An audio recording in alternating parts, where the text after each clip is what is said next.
이 시간 우리 앞뒤 좌우로 다음과 같은 말로 서로 축복합시다. 부르신 주님께서 책임지십니다. 부르신 주님께서 책임지십니다. 아멘. 네. 성도 여러분, 하나님께서 우리에게 가장 많이 명령하신 말씀 혹시 무엇인지 아십니까? 네. 바로 두려워하지 말라입니다. 이 믿음의 승부라는 기독교 스포츠 드라마가 있습니다. 이 영화에서 밝히기로는 성경에 두려워하지 말라라는 말씀이 무려 365번 기록되었다고 합니다. 그 이유가 무엇입니까? 두려움 가운데 살아가는 우리가 매일 하루하루 꼭 들어야 할 말이기 때문입니다. 또 하나님의 지하운동이라는 책을 쓴 리처드 범 브란트 목사는 루마니아 공산 치하에서 목회를 하다가 체포되어 14년간 옥살이를 하게 됩니다. 그는 3년 동안이나 빛도 안 들어오는 독방에 갇혀 있었습니다. 그러던 어느 날 이 뜻밖의 소식을 듣게 됩니다. 그에게 사형 언도가 내려졌던 것입니다. 이에 범브란트 목사는 두려워 떨게 됩니다. 그리하여 하나님께 이와 같이 기도했다고 합니다. 하나님, 제가 왜 이 나이에 형장의 이슬로 사라져야 합니까? 저는 너무 두렵습니다. 그때 하나님의 세미한 음성이 들려왔다고 합니다. 이 사랑하는 종아, 성경에 두려워하지 말라라는 말씀이 몇 번 기록되어 있는지 아느냐? 이 범브란트 목사는 이 하나님의 음성을 듣고 동그라미를 쳐가면서 성경을 읽어 내려갔습니다. 그 숫자를 세어보니 366번 기록되어 있었습니다. 그때 하나님의 세미한 음성이 다시 들려왔습니다. 내가 왜 366번이나 그 말을 기록한지 아느냐? 1년 365일 하루하루 두려워하지 말고 나를 의지하며 살라고 그런 거란다. 그는 다시 하나님께 물었습니다. 1년은 365일인데 왜 366번입니까? 그러자 이렇게 말씀하셨다고 하죠. 그것은 4년에 한 번씩 돌아오는 윤년까지 고려한 것이란다. 이 하나님의 음성을 들은 범브란트 목사는 즉시로 평안을 얻게 되었고, 또 하나님께서 역사하사 공산주의가 무너져 그는 옥에서 건짐을 받게 되었습니다. 성도 여러분, 이처럼 두려움이란 인간이 가지고 있는 본능적인 반응입니다. 그러므로 신앙의 중요한 과제는 바로 어떻게 하면 이 두려움을 이겨내느냐 하는 것입니다. 오늘 말씀을 보면 두려움에 사로잡힌 베드로와 제자들의 모습을 볼 수 있습니다. 특별히 두려움에 사로잡힌 이 베드로를 향해 예수님께서는 어떤 말씀을 하셨는지, 그리고 예수님과 베드로 사이에 어떤 사건이 있었는지 우리가 함께 살펴보면서 모든 두려움으로부터 승리를 주시는 주님, 그 주님으로 인해 충만한 이 복된 시간이 되시길 간절히 소망합니다. 오늘 말씀은 너무나 잘 알려진 물 위를 걷는 사건입니다. 이 사건은 오병이어 사건 뒤에 이어지는 내용입니다. 이 오병이어 이적은 사복음서에 모두 기록된 그 유일한 이적 사건입니다. 물고기 2마리와 보리떡 5개로 남자만 5,000명, 어린아이와 여자까지 합하면 15,000명 이상이나 되는 사람들을 먹이신 그 놀라운 이적 사건입니다. 얼마나 그 현장에 있는 사람들은 흥분되었겠습니까? 메시아가 확실하구나. 이분이면 살 길이 열리겠구나. 이분이라면 로마로부터 독립도 가능하고 이 나라와 민족에게 새로운 길이 열리겠구나. 이렇게 생각했을 것입니다. 그러나 이후 예수님의 모습이 평소와 좀 다릅니다. 오늘 말씀 22절을 다 같이 읽겠습니다. 시작.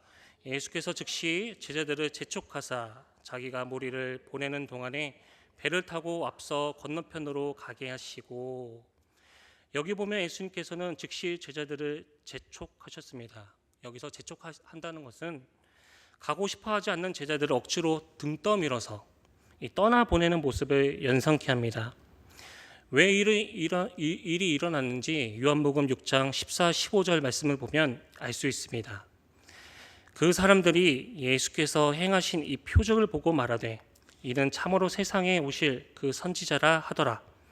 그러므로 예수께서 그들이 와서 자기를 억지로 붙들어 임금으로 삼으려는 줄 아시고 다시 혼자 산으로 떠나 가시니라. 이 이적을 경험한 백성들의 반응은 어떻습니까? 이 예수를 임금으로 삼으면 이분이 우리를 다스리면, 우리가 이분의 백성이 되면 마침내 새로운 길이 열리겠구나 생각했던 것이죠. 그래서 예수님께서는 두 가지 조치를 하게 됩니다. 오늘 22절 말씀과 같이 먼저 제자들을 즉시 떠나 보냈습니다. 뒷마무리는 예수님께서 직접 하시고 제자들은 배를 타고 먼저 건너편으로 건너가게 하신 것이죠. 어쩌면 이 오병이어 큰 이적의 광경을 보고 이 백성들이 흥분한 것처럼 이 제자들도 이 흥분했을 것입니다. 그리고 생각했을 것입니다. 아, 이제 드디어 내 인생의 길이 열렸구나. 예수를 따라다닌 보람이 있구나. 아, 예루살렘에 입성하면 한 자리 주어지겠지 하며 별 생각이 다 들었을 것입니다. 그러므로 예수님께서 제자들을 재촉하사 먼저 배를 태워서 떠나 보내신 것은 제자들의 이 영적인 부패를 막기 위해서였던 것입니다. 병에 들면 즉시로 치료받아야지 오래 두면 어떻게 됩니까? 그리고 방치하면 어떻게 됩니까? 치료 불가능한 만성 질환이 되는 것이고 그로 인해 생명도 잃을 수 있겠지요. 그리고 예수님께서는 어떻게 하셨습니까? 23절 말씀을 다 같이 읽겠습니다. 시작. 무리를 보내신 후에 기도하러 따로 산에 올라가시니라. 저물매 거기 혼자 계시더니. 예수님께서 무리를 보내신 후에 기도하러 따로 홀로 그렇게 산에 올라가셨습니다. 우리가 잘 아는 산 기도이죠. 그리고 홀로 밤을 새워 기도하는 모습을 보게 됩니다. 예수님께서는 왜 이런 기적을 보이신 후에 이렇게 기도하고 계신 것일까요? 때론 이러한 기적은 이 기적을 일으킨 자신에게도 올무가 되는 것을 보게 됩니다. 성도 여러분, 예수님께서는 왜 이 땅에 오셨습니까? 바로 십자가를 지러 오셨습니다. 그런데 지금 백성들은 왕을 삼겠다고 하는 것입니다. 이것보다 큰 위기가 어디 있겠습니까? 해야 할 주어진 소명을 감당 못하게 하는 이 상황이 큰 위기 아니겠습니까? 시작한 일을 마쳐야 하는데 배부르고 등 따뜻하니 잊어버리는 것, 그것이 위기라는 것이죠. 이런 일을 위해서 이 땅에 보냄을 받았는데 그 일을 할 시간이 없을 만큼 바빠지고 사명을 할 수 없을 만큼 감투가 많이 생긴 것, 이것이 큰 위기라는 것입니다. 그런데 사람들은 이것을 위기라고 생각 안 하죠. 큰 축복으로 생각합니다. 그러나 우리가 축복이라고 생각했던 그 많은 것들은 때로는 복이 아니라 큰 화근이 되는 것을 우리는 수없이 경험하게 되는 것입니다. 그래서 예수님께서는 자신의 사명에 위기의식을 느꼈던 것이고 기도로 이겨내는 것을 보게 되는 것입니다. 이 제자들은 결국 어디에 있게 되었습니까? 그들은 바다 한가운데 있게 되었죠. 그냥 바다가 아니고 바람이 거세게 불고 파도가 높게 일어나는 아주 거친 바다였습니다. 그것도 해가 저물고 저녁이 지나 밤이 되면서 아무것도 보이지 않는 칠흑 같은 캄캄한 그 밤이었습니다. 제자들은 그 바다에서 큰 고난을 당하게 됩니다. 24절에 배가 이미 육지에서 수리를 떠나서 바람이 거스름으로 물결로 말미암아 고난을 당하더라. 마치 예수님께서 이 제자들을 이 고난의 한복판으로 밀어내신 것처럼 보입니다. 이 고난의 한복판에 밀어내신 것과 같은 이 상황을 마주하는 것입니다. 이제는 풍랑에 밀려 오도 가도 못하는 신세가 되었습니다. 이 진퇴양난에 빠진 것이죠. 그때 무슨 일이 생겼습니까? 우리 25절에서 26절 말씀을 다 같이 읽겠습니다. 시작. 밤 사경에 예수께서 바다 위로 걸어서 제자들에게 오시니 제자들이 그가 바다 위로 걸어오심을 보고 놀라 유령이라 하며 무서워하여 소리 지르거늘. 유대인들은 보통 이 밤을 3경으로 나눴을 반면 이 로마에서는 4경으로 나누게 됩니다. 저녁 6시부터 그 다음 날 6시까지 이 4등분을 해서 3시간을 한 경으로 삼았기 때문에 밤 4경은 새벽 3시부터 6시까지입니다.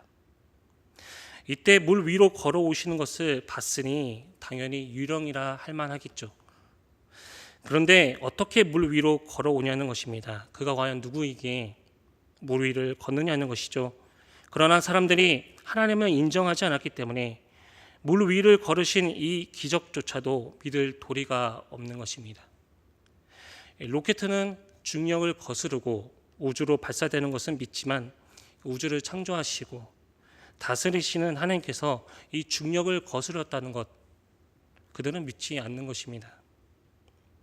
그러므로 성도 여러분, 믿을 수 없다고 하나님 알아가기를 멈추지 마십시오.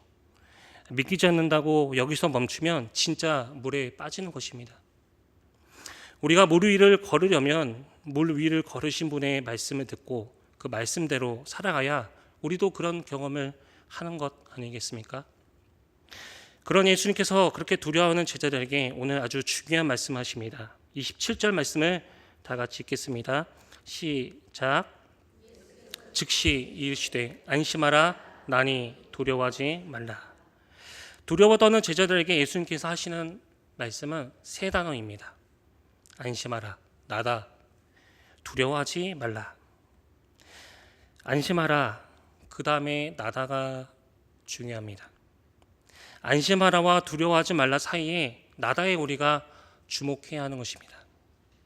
안심하라고 말씀하신 분이 누구십니까? 두려워하지 말라고 말씀하신 분이 누구냐는 것입니다. 나다, 영어로 I am. 나다라는 것은 요한복음의 주제가 되는 이 헬라어 에고 에이미입니다. 그래서 I am이라는 이름은 바로 하나님을 가리키는 것이죠. 나는 스스로 있는 자인이라. 출애굽기 3장 14절에서 하나님께서 모세에게 자신을 소개했을 때 이와 같은 단어를 사용했습니다. 그렇습니다. 하나님의 이름은 스스로 있는 자입니다. 예수님께서 바로 이 단어를 쓰셨습니다. 요한복음에서는 이 말을 반복적으로 쓰고 있습니다. 그래서 예수님께서는 자신을 가리켜 나는 생명의 떡이다, 나는 세상의 빛이다, 나는 양의 문이다, 나는 선한 목자다, 나는 부활이요 생명이다, 나는 길이요 진리요 생명이다, 나는 참 포도나무다 라며 계속해서 반복하는데, 이는 바로 하나님이 누구이신지를 설명하는 단어이고 선포하는 단어입니다. 그러므로 우리 주님은 안심하게 하시는 주님이시요, 주님을 두려움을 내어 쫓는 주님이신 것입니다. 베드로는 이 사건으로 I am이라고 말씀하신 분이 바로 하나님이심을 깨닫게 되었습니다. 그래서 마태복음 16장에 보면 예수님께서 제자들을 향해 묻죠. 사람들이 인자를 누구를 하느냐? 그랬더니 세례 요한, 엘리야, 더러는 에레미야나 선지자 중에 하나라는데 너희는 나는 누구라 하느냐 물었을 때 이 시몬 베드로는 이미 이 I am 그 누구를 가리키는지 그는 알고 있었습니다. 그래서 뭐라고 고백하게 됩니까? 마태복음 16장 16절 말씀에 주는 그리스도시요 살아계신 하나님의 아들이시니이다. 이런 고백을 할 수 있게 된 것입니다. 그래서 예수님께서는 앞서 오병이어 기적에서 이 영적 부패의 위기에 있는 제자들을 이 고난 가운데로 밀어 넣으시고, 기적은 예수님이 누구이신지를, 기적은 말씀하신 분이 누구이신지를 경험하게 하신 이 믿음의 사건이라는 것입니다. 그러므로 우리의 인생 가운데 일어나는 기적과 같은 이런 사건들은 단순한 기적이 아닙니다. 바로 하나님이 누구이신지를 드러내는 사건이요, 우리의 믿음이 의심에서 믿음으로, 믿음에서 더 큰 믿음으로 한 단계 나아갈 수 있도록 하는 이 믿음의 사건이라는 것입니다. 오늘 우리가 들어야 할 말씀, 이 시대를 살아가면서 들어야 할 말씀은 바로 이 말씀인 줄로 믿습니다. 우리가 사실 이 갈릴리 호수에 배 띄울 일은 없겠지만 갈릴리 호수에 이 거센 풍랑보다도 더 큰 풍랑 속을 우리가 항해하듯 그렇게 살아가고 있지 않습니까? 이때 우리가 들어야 할 말씀, 아니 기억해야 할 말씀, 우리가 붙들어야 할 말씀, 그 말씀은 안심하라, 두려워하지 말라. 그 사이에서 외치시는 나다. 그 말씀하시는 분이 누구이신지를 아는 것, 그분을 붙들어야 할 줄로 믿습니다. 주님께서는 우리를 향하여 외치십니다. 나다, 안심하라, 내니 두려워하지 말라. 성도 여러분, 두려움이 임하면 이미 진 것이죠. 두려움이 임하면 이미 사로잡힌 것입니다. 그러나 우리가 이 음성을 들으면 두렵지 않습니다. 이 음성을 들으면 두려웠다가도 그 두려움은 온데간데 없이 사라지는 것이죠. 우리는 비록 이 두려움으로 가득 찬 세상을 살아가지만 언제나 이 음성을 들을 수 있습니다. 말씀을 펼칠 때, 그리고 기도할 때 우리는 주님의 음성을 들을 수 있는 것입니다. 그러므로 문제는 어디에 있습니까? 이 말씀을 펴지 않는 것, 기도를 하지 않는 우리에게 있는 것이죠. 말씀을 펴십시오. 피고 읽으십시오. 그리고 약속의 말씀을 붙들고 기도하십시오. 간절히 부르짖으면 주님께서 세미한 음성 우리에게 들려주실 줄 믿습니다. 이 음성을 들은 베드로가 말합니다. 28절 말씀에 베드로가 대답하여 이르되 주여 만일 주님이시거든 나를 명하사 물 위로 오라 하소서 하니, 드디어 베드로가 이 주님의 음성을 들었더니 배 밖으로 나가는 이 경험을 하기 시작합니다. 정말 교회의 반석이 되는 하나님의 놀라운 은혜를 입게 되는 그런 사건인 것입니다. 성도 여러분, 배가 침몰하는 상황에서 어떻게 배 밖으로 나가겠습니까? 어떻게 의심 밖으로 나가겠으며 어떻게 두려움 밖으로 나가겠냐는 것입니다. 이렇게 배가 침몰하는 상황 가운데서 우리의 상식은 무엇입니까? 이 백고물이라도, 배전에 키 하나라도 붙들고 있어야 한다는 것이죠. 풍랑이 거치게 이는 바다 위에서 제일 안전한 곳은 바로 배 안에 있는 것이 가장 안전하다고 하는 이 세상의 상식과 우리는 싸워야 되는 줄을 믿습니다. 그러나 베드로는 나다, 안심하라, 나다, 두려워하지 말라, 이 주님의 음성을 듣는 그 순간 만일 주님이시거든, 주님이 맞으시거든 나를 배 밖으로 나오게 해주십시오. 그리고 물 위로 걸어오라 명하여 주십시오. 그리고 주님께로 오라고 말씀해 주십시오. 이렇게 간청한 것이고 기도한 것입니다. 그러자 주님께서 뭐라고 하셨습니까? 오라 하셨습니다. 그때 베드로는 깨닫게 되었습니다. 더 이상 이 배 안이 안전지대가 아니라 주님이 안전지대구나. 주님 계신 곳이 안전지대이구나. 오라고 하신 주님이 안전지대이구나. 말씀하신 분이 주님이시기에 안전이 거기 있겠구나. 즉시로 그 믿음을 갖고 행동하기 시작합니다. 우리 29절 말씀을 다 같이 읽겠습니다. 시작. 오라 하시니 베드로가 배에서 내려 물 위로 걸어서 예수께로 가되, 베드로는 허락이며 동시에 명령인 이 주님의 음성을 또렷이 들었습니다. 오라. 그러자 베드로가 취한 행동을 하나씩 보십시오. 베드로는 배에서 내렸습니다. 그리고 물 위로 걸었습니다. 그리했더니 마침내 그 음성과 기적의 근원지, 온 우주 만물도 순종하게 되는 그 말씀의 근원지인 예수님께로 가게 되었던 것이죠. 성도 여러분, 이처럼 믿음이란 안전에 대한 생각이 바뀌는 것입니다. 믿음이란 세상의 안전지대를 벗어날 수 있는 이 담대함을 갖게 하는 것입니다. 믿음이란 어디가 과연 안전지대인지 분별할 수 있는 능력을 갖게 하는 것이며, 믿음이란 세상 모든 사람들이 배 안이 안전하다고 할 때 그 상식 너머에 있는 하나님을 바라볼 수 있는 이 영적인 안목을 갖게 되는 것입니다. 따라서 말씀하신 분이 주님이시기에 주님께 가는 것이 더 안전하다. 이것이 우리의 신앙이 되어야 되는 줄로 믿습니다. 성도 여러분, 어디가 안전한 곳입니까? 이 풍랑이 있는 배 아닙니까? 아니면 풍랑이 있는 곳이라 할지라도, 배 바뀔지라도, 세상의 상식과 우리의 생각 바뀔지라도 말씀하신 주님이 안전한 곳입니까? 주님께서 오늘 이 자리, 이 시간에 우리 각자에게 묻고 있는 것입니다. 간절히 바라옵기는 풍랑이 거칠게 이는 바다에 주목하지 마시고 바람에 귀를 기울이지 마시고 말씀하신 분을 주목하시기 소망합니다. 풍랑을 잠잠하게 하시는 분이 주님이시기에, 그 풍랑 가운데 계신 분이 이 주님이시기에, 배 밖을 넘어오라고 말씀하신 분이 주님이시기에 우리는 의심치 말고 두려워 말고 배 밖을 나가야 할 줄로 믿습니다. 이처럼 베드로는 배 밖을 나가는 믿음을 가졌지만 우리가 아시다시피 이윽고 거센 바람이 불어오는 것을 보고 무서움과 두려움에 다시금 사로잡혀 모래에 빠지게 됩니다. 이 주님만 온전히 바라보고 걸은 것이 아니라 거센 풍랑이는 이 환경도 함께 보더니 그는 물에 빠진 것입니다. 그러나 성도 여러분, 우리가 주목해야 할 것은 그럼에도 불구하고 베드로는 배 밖을 나갔던 것이죠. 배 밖을 나가는 믿음, 물 위를 걷는 믿음을 맛보았다는 것입니다. 그 믿음의 세계를 경험한 베드로는 이후로도 주님을 3번이나 부인하였음에도 불구하고 결국 예수님을 따라 십자가의 길을 걸어갔음을 보게 됩니다.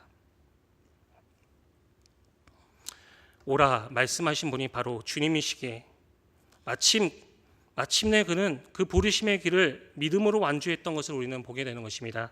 사랑하는 남들교회 성도 여러분, 물 위를 걷는 이 믿음의 세계를 경험하기 위해서는 먼저 배 밖을 나가야 합니다. 반대로 배 밖을 나가지 못하면 결코 물 위를 걷는 이 믿음의 세계를 우리는 경험할 수 없을 것입니다. 우리가 단 한 걸음이라도 이 믿음의 세계를 경험하기 위해서는 안전지대로부터 담대히 벗어나 그 주님께로 달려가는 그 결단이 있어야 될 줄로 믿습니다. 이에 앞서 오라 하시는 주님의 음성을 들어야 할 줄로 믿습니다. 말씀하신 분이 누구이십니까? 일을 시작하신 분이 누구이십니까? 일을 행하시는 분은 누구이십니까? 집을 세우시는 분이 누구이시며 우리를 부르신 분이 누구이십니까? 우리를 향해 오라고 하시고 걸으라 하시고 일어서라 하시며 안심하라 두려워하지 말라 하시고 구하고 찾으라 두드리라 그리고 부르고 부르짖으라 하신 분이 누구시냐는 것입니다. 우리 주님이시지 않습니까?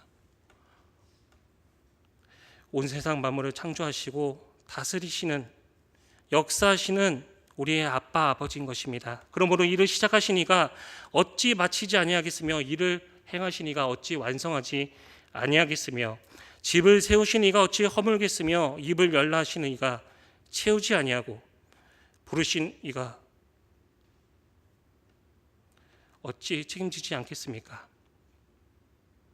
그리고 보게 하지 않고 세우지 않고 은혜 베풀지 않고 만나주시지 않으며 역전시키지 않으시며 마침내 형통하시고 응답하시지 않겠냐는 것입니다. 그러므로 그 주님께서 오늘 내게 부르짖으라 말씀하십니다. 내게 기도하라 말씀하십니다. 기도하라 하시니 주님이시기에 모든 기도의 응답을 예비하시고 기도하라 하신 분이 우리 주님이시기에 오늘 이 시간 우리는 간절히 기도해야 할 줄로 믿습니다. 주님의 말씀에 의지하여 기도하면 거친 파도는 잠잠하게 되고 우리도 물 위를 걷게 되고 귀신이 떠나가고 못 보고 못 듣고 못 걷는 자가 형통하게 되고 병든 자가 치유되고 죽은 자가 살아나고 죄인이 의인 되며 방황하는 자가 돌아오는 이 믿음의 역사가 일어날 줄로 믿습니다. 이런 믿음의 역사가 우리 남담교회와 모든 심령들 가운데 충만하게 되어 세상의 하나님의 영광의 빛을 비추는 믿음의 성도들 다 되시길 주님의 이름으로 축복합니다.